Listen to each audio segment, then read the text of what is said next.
다 찾으셨으면 함께 교독하겠습니다. 제가 먼저 읽겠습니다. 당신들은 하나님이 죽은 사람을 살리심을 어찌하여 못 믿을 것으로 여기나이까? 나도 나사렛 예수의 이름을 대적하여 많은 일을 행하여 될 줄 스스로 생각하고 예루살렘에서 이런 일을 행하여 대제사장들에게서 고난을 받아 가지고 많은 성도를 옥에 가두며 또 죽일 때에 내가 찬성 투표를 하였고 또 모든 회당에서 여러 번 형벌하여 강제로 모독하는 말을 하게 하고 그들에 대하여 심히 격분하여 외국 성에까지 가서 박해하였고 그 일로 대제사장들의 고난과 위임을 받고 다메섹으로 갔나이다. 정오가 되어 길에서 보니 하늘로부터 해보다 더 밝은 빛이 나와 내 동행들을 둘러 비추는지라. 우리가 다 땅에 엎드러짐에 내가 소리를 들으니 히브리 말로 이르되 사울아 사울아 내가 어찌하여 나를 박해하느냐. 가시채를 뒷발질하기가 내게 고생이니라. 내가 대답하되 주님 누구시니까? 주께서 이르시되 나는 내가 박해하는 예수라. 일어나 너의 발로 서라. 내가 내게 나타난 것은 곧 내가 나를 본 일과 장차 내가 내게 나타날 일에 너로 종과 증인을 삼으려 함이니 이스라엘과 이방인들에게서 내가 너를 구원하여 그들에게 보내어 그 눈을 뜨게 하여 어둠에서 빛으로 사탄의 권세에서 하나님께로 돌아오게 하고 죄 사함과 나를 믿어 거룩하게 된 무리 가운데서 기업을 얻게 하리라 하더이다.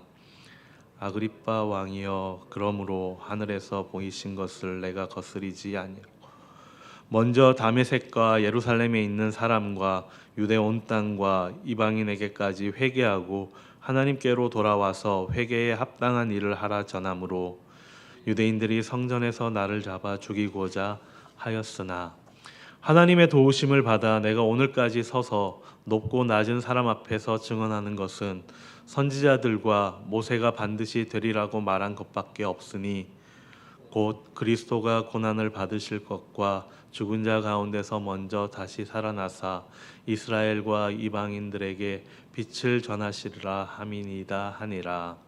아멘. 사도행전 26장은 바울이 가이사랴 감옥에 2년 동안 구금된 후에 로마 총독 이 베스도 앞에서 변론하는 장면으로 이루어져 있습니다. 하지만 이 장면의 핵심은 이 총독이 아니라 아그리빠 2세 앞에서 자신의 신앙을 간증하는 것으로 나타나고 있습니다. 사도 바울은 예루살렘으로 올라가면 잡힌다는 소식을 들었습니다. 하지만 그는 담대히 올라갔습니다. 그리고 결국 잡힙니다.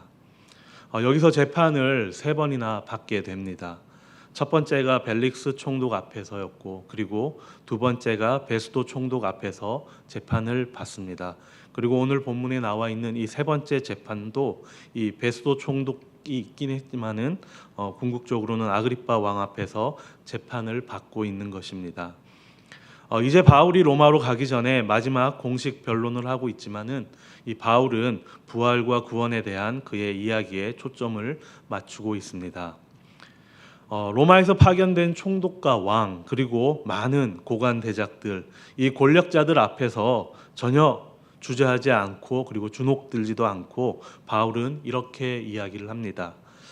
당신들은 하나님이 죽은 사람을 살리심을 어찌하여 못 믿을 것으로 여기나이까? 라고 이야기하고 있습니다. 여기서 죽은 사람은 궁극적으로 예수 그리스도를 말합니다. 바울은 이 아그리빠 왕이 유대 전통에 밝아 이 부활 신앙에 대해서 이해할 수 있을 것이라고 생각하고 아마 이 이야기를 한 것입니다. 바울 자신도 철저히 유대적이고 그리고 부활에 대한 그의 소망은 하나님이 그분의 택하신 백성에게 하신 그 약속과 똑같은 것이라고 주장했습니다. 그리고 부활하신 예수님이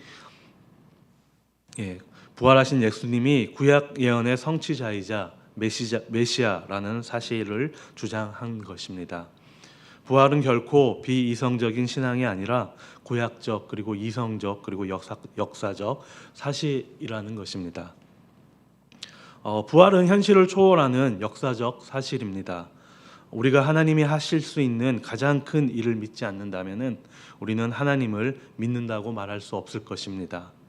내가 하나님의 능력을 현실 문제보다 작게 보고 있지 않은지, 그리고 기도할 때 정말 될 것 같은 것만 구하고 있진 않은지, 그리고 죽음과 절망, 끝처럼 보이는 상황에서도 하나님이 새 생명을 주실 수 있음을 믿는지, 이런 것들을 우리에게 스스로 질문해 보시길 바랍니다. 그리고 우리가 이렇게 꼭 기도하길 바랍니다. 하나님, 제 시선이 현실의 불가능보다 하나님의 능력에 머물게 하소서라고 우리가 항상 기도하기를 소망합니다. 그리고 이어서 사도 바울이 다메섹 도상에서 예수님을 만난 이야기를 다시 시작합니다. 이 이야기는 사도행전에만 3번 나오고 있습니다. 9장과 22장, 그리고 오늘 본문 26장에 나오고 있습니다. 아마 여기 계신 분들도, 그리고 많은 성도들이 예수님을 만난 이야기들을 가지고 있을 것입니다. 우리는 흔히 예수님을 만난 이야기를 우리는 간증이라고 표현하기도 합니다. 바울은 과거에 자신이 예수를 대적하고 성도들을 감옥에 보내고, 그리고 죽일 때 그것에 찬성하고, 그리고 그들을 강제로 모독하게 하고 또 외국까지 추격한 사람이었다라고 고백합니다. 이런 사람을 하나님께서 바꾸셨다라는 것입니다. 그리스도인들을 박해하기 위해 다메섹으로 가는 길에 부활하신 예수 그리스도를 만나게 됩니다. 해가 밝은 정오의 길을 가는데 하늘로부터 해보다 더 밝은 빛이 저와 제 일행을 둘러싸며 비추었다라고 이야기하고 있습니다.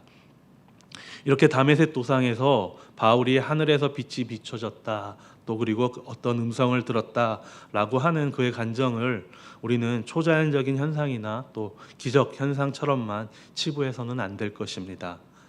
그의 고백은, 그의 간증은 자신이 예수를 만나고 그리고 십자가에서 죽은 이야기, 즉 십자가를 통과한 이야기라는 것입니다. 예수님을 만나기 전 그는 자기의에 충만한 자였습니다. 자기 확신이 가득하였습니다. 그가 한 일을 보시면은 정말 확신을 가지고 기독교인들을 또 교회를 박해하는 등 그 확신을 행동으로까지 옮기는 자였습니다. 그리고 11절에 보게 되면은 스스로 격분하는 자였음을 우리는 확인할 수가 있습니다. 정말 자기의 의로 똘똘 뭉쳐 있었던 사람이었습니다. 그런데 예수님을 만나서 어떻게 되었나요? 자기 의가 깨졌습니다. 갈라디아서 2장 20절에 보면은 내가 그리스도와 함께 십자가에 못 박혔나니 라고 바울 자신을 이렇게 표현하고 있습니다. 십자가에 못 박힌 자, 또 십자가를 통과한 사람은 나는 죽고 예수님이 내 안에 사는 삶을 향해 나아가는 것입니다. 자기 의가 깨지고 자기가 죽은 사람이 된 것입니다. 자기 스스로가 죽은 자가 된 것입니다.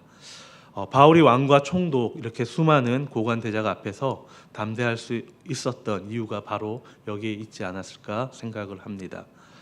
이렇게 바울은 예수님을 만났고 거기에서 끝나는 것이 아니라 십자가를 통해 자신이 죽은 이야기, 또 이렇게 십자가를 통과한 이야기를 그들 앞에서 간증하고 있는 것입니다. 이렇게 십자가를 통과한 사람은 나는 죽고 예수님이 내 안에 사는 삶을 향해 나아갑니다. 내 뜻보다는 하나님의 뜻을 선택하는 순간들, 그리고 자존심이 죽고 겸손히 자라나는 과정, 그리고 죄의 습관이 끊어지고 새 사람의 열매가 나타나는 삶을 살아가게 된다는 것입니다.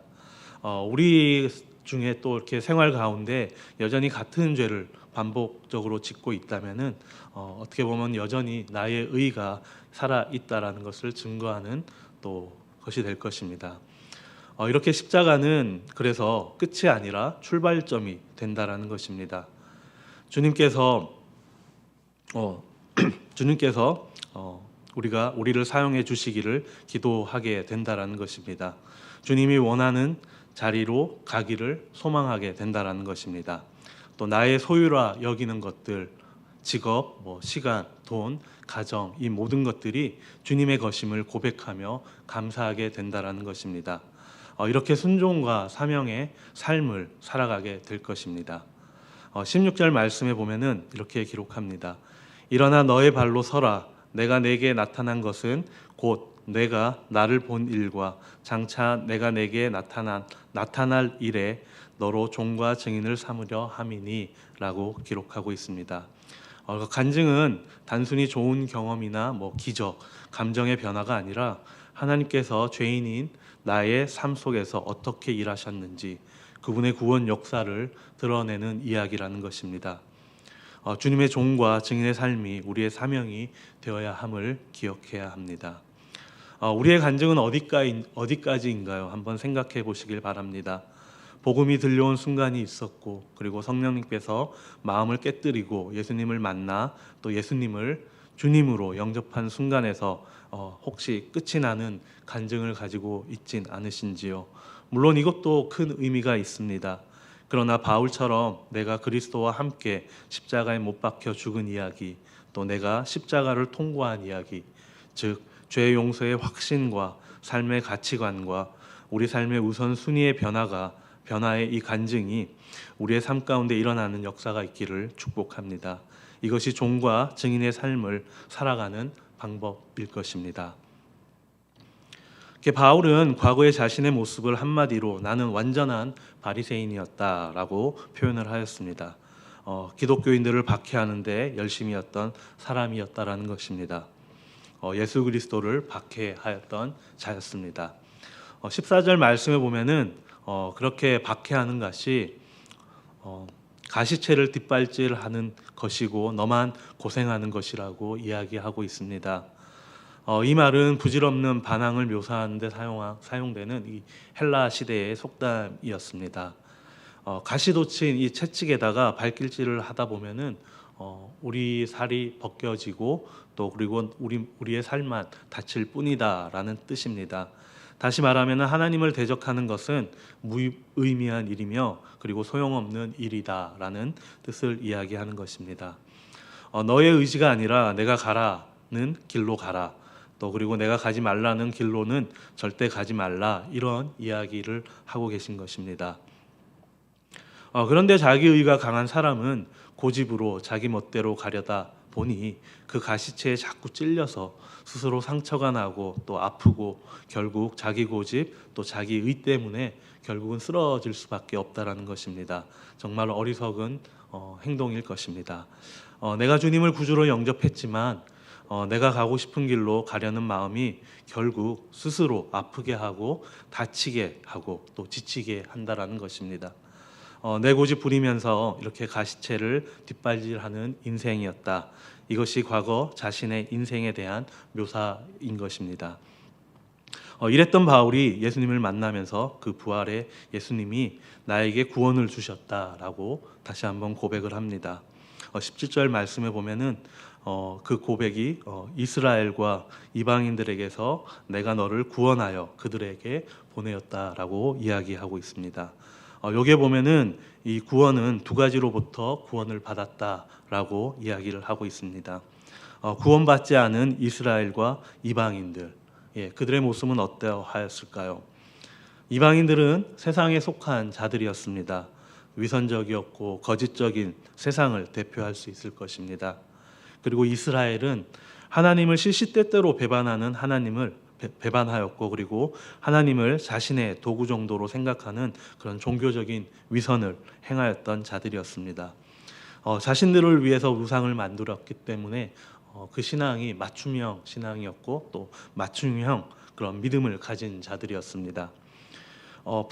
바울이 부딪힌 가장 큰 적대는 사실 유대인 종교 지도자들이었습니다. 그들은 율법과 전통을 붙잡았지만 하나님의 마음은 놓쳤던 사람들이었습니다. 하나님은 바울을 이렇게 종교적 위선과 종교 제도 그리고 인간의 의로 가득한 이 세계인 이스라엘로부터 구원해 주셨다라는 것입니다.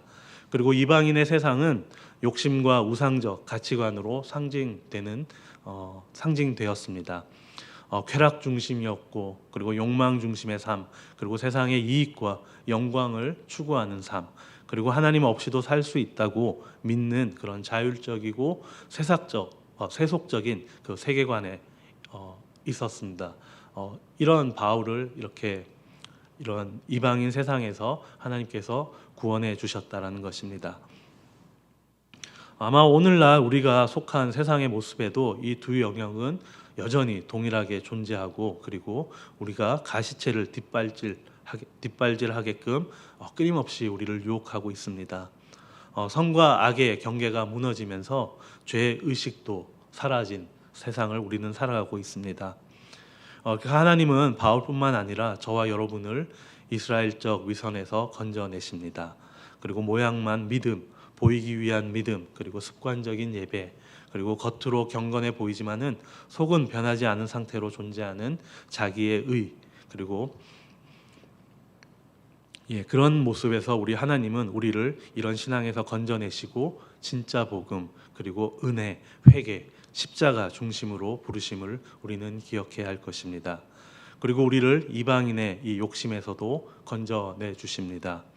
성공, 돈, 안전, 그리고 세상의 기준, 그리고 쾌락, 인정 욕구, 또 탐심, 하나님 없이도 살 수 있다라는 그런 착각. 하나님은 우리를 이런 세속적 묶임에서 끌어내어 하나님 나라의 가치관으로 옮기시는 분이시라는 것입니다. 하나님은 사명자를 이 두 세계 모두로부터 분리하셨습니다. 사명자는 종교적인 체계에도 그리고 세상적 욕망에도 종속되지 않았습니다. 오직 복음에만 붙잡힌 사람이 된 것입니다. 오늘 말씀에서 바울과 마찬가지로 말입니다. 하지만 우리가 이렇게 성경을 읽다 보면은 정말 바울은 참 위대하다 생각을 합니다. 우리가 정말 어떻게 보면은 그 신앙에 있어서 범접하기 어려워 보일 때도 있습니다. 그런데 오늘 말씀을 통해서 우리가 다시 한번 확인할 수 있는 것은 그 바울의 위대함보다 복음이 이렇게 위대함을 우리는 보게 되고, 또 이 복음의 위대함을 우리의 삶 가운데서 기억해야 할 것입니다. 그 복음은 누구에나 열려 있음을 기억하시고, 내 힘이 아닌 복음의 능력으로 구원을 얻게 됨을 우리는 기억하고 우리의 삶 가운데 적용하며 살아가야 할 것입니다. 그리고 이어서 구원이라는 것에 대해서 좀 더 구체적으로 변론하는 것을 볼 수가 있습니다. 18절 말씀에 보게 되면은 그 눈을 뜨게 하여 어둠에서 빛으로 사탄의 권세에서 하나님께로 돌아오게 하고 죄 사함과 나를 믿어 거룩하게 된 무리 가운데서 기업을 얻게 하리라 하더이다 라고 말씀하고 있습니다. 구원이라는 것이 내가 안 되는 것들로부터 건져내는 것이 아니라는 것입니다. 나의 필요를 채워주는 것이 구원이 아니라는 것입니다. 재정이 부족하면 채워주시고, 또 병나면 고쳐주는 것, 또 뭐든지 형통하게 하는 것을 구원이라고 이야기하지 않고 있습니다. 어둠에서 빛으로 가는 것, 그것이 구원이라는 것입니다. 그게 예수님의 길일 것입니다.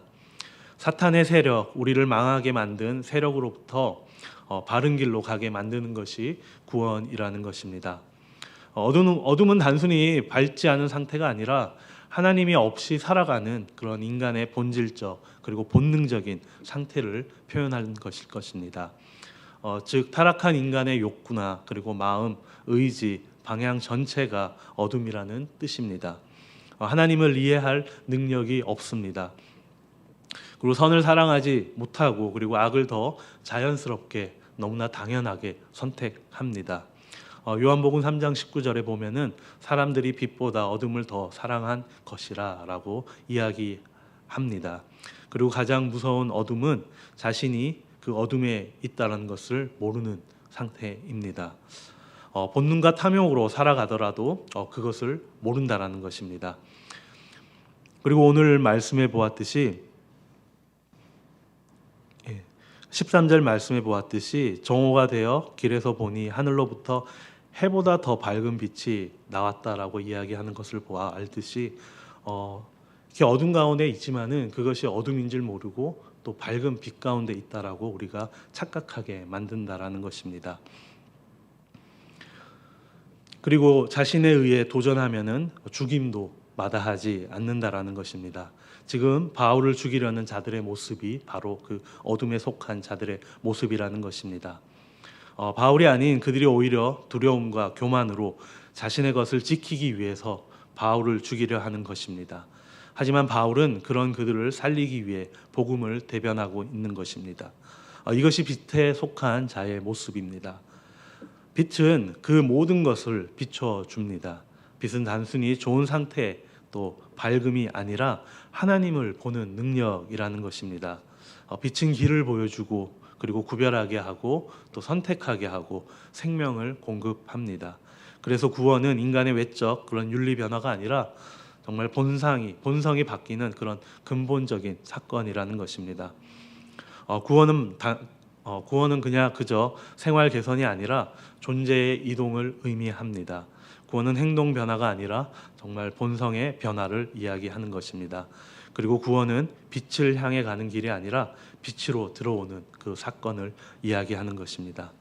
우리의 삶은 어떻게 보면 선택의 연속입니다. 본능의 선택을 하여 마음 가운데 두려움과 교만 그리고 염려, 걱정이 가득하다면은 오늘 말씀대로 순종하는 삶을 선택하기를 바랍니다. 우리가 어둠에서 빛으로 구원을 받는 우리의 삶을 선택하시기를 바랍니다. 구원은 그리스도를 믿고 죄사함을 받아 하나님의 자녀가 되는 것을 뜻합니다. 그렇기 때문에 우리는 스스로 끊임없이 질문하여야 할 것입니다. 나는 어둠을 더 사랑하는가? 그리고 나는 하나님 없이도 살 수 있다고 생각하는가? 그리고 나는 세상의 가치가 더 익숙한가? 이런 질문들을 통해서 정말 내가 어둠에서 빛으로 이 변화가 나의 삶에 일어나기를 점검해야 한다라는 것입니다. 예배와 말씀을 우리의 삶 가운데 심고 회복해야 한다라는 것입니다. 오늘날까지 우리를 흔들리지 않는 인생으로 붙잡아 주는 것이 바로 예배와 말씀이라는 것입니다. 사울이 이것을 깨닫고 변화하여 바울이 되었습니다. 우리 인생 가운데서도 예수님을 만나는 것뿐만 아니라 이렇게 십자가를 통해 자신이 죽은 이야기, 또 십자가를 통과한 이야기, 이 간증이 있는 우리 하나님의 거룩한 백성이 되기를 축복합니다. 그러면 우리는 그 어떤 상황 가운데서도 죽음 앞에서도 우리는 승리할 수 있게 될 것입니다. 부활은 단지 죽음 이후의 소망이 아니라 지금 여기서 나를 완전히 새 사람으로 바꾸시는 하나님의 능력입니다. 그리고 그 능력이 바로 구원이며 빛으로 옮김이며 그리고 새 본성의 시작이라는 것입니다. 이렇게 십자가를 지나서 부활 생명에 들어간 사람은 종과 죄인, 증인으로 살아가게 됩니다. 이것이 사도행전 26장 오늘 본문 말씀이 우리에게 주는 구원과 부활의 메시지일 것입니다. 오늘 하루 우리의 생각과 감정과 그리고 선택 안에서 나는 죽고 그리스도가 사시는 삶이 실제가 되기를 축복합니다. 그리고 이 부활의 생명이 우리를 종과 증인의 자리로 이끌어 가시는 은혜가 여러분과 저의 삶 가운데 가득하길 주님의 이름으로 축복합니다. 다 함께 기도하시겠습니다. 하나님 아버지, 오늘 말씀을 통해 바울에게 역사하신 이 부활의 능력과 또 어둠에서 빛으로 옮기시는 구원의 은혜를 다시 보게 하심에 감사합니다. 주님, 우리 안에서 여전히 남아있는 자기 의와 고집과 어둠의 흔적들을 십자가 앞에 내려놓게 하시고 또 부활 생명으로 새로운 존재가 되게 하여 주시옵소서. 오늘 하루 우리의 생각과 선택 속에서 빛을 따르게 하시고 그리고 세상의 욕심과 종교적 형식주의에서 우리를 건져내어 오직 복음에 붙잡힌 종과 증인으로 살아가게 하여 주시옵소서. 주님의 능력이 우리의 각자의 삶, 가정, 일터 그리고 관계 속에 임하여 부활의 생명이 드러나는 하루가 되게 하여 주시옵소서. 오늘 모든 영광을 주님께 올려드리며 이 모든 말씀 예수 그리스도의 이름으로 기도합니다. 아멘.